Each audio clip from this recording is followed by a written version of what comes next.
أعوذ بالله من الشيطان الرجيم. بسم الله الرحمن الرحيم. دلتا اوس مشق دی د یای مده. دا یا مده دی او یا مده دی ته ویل کیږي چې د یا ساکن نه مخکې زیر وي. همزه زبر ا، خا یا زیر خی، اخی. دا اوس وقف بالسکون دی.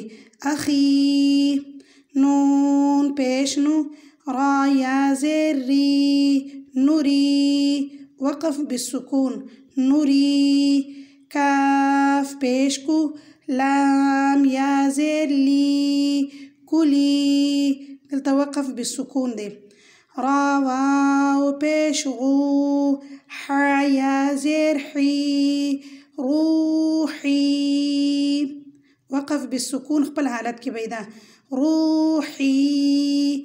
همزه کړه زبر ا، واو یا زیر وی، آوی. دا یا ساکن نه مخکې زیر دی کنه، آوی.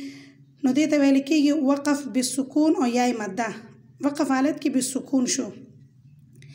دال یا زیر دی، وردام یای مده دی. نون یا زیر نی، دینی.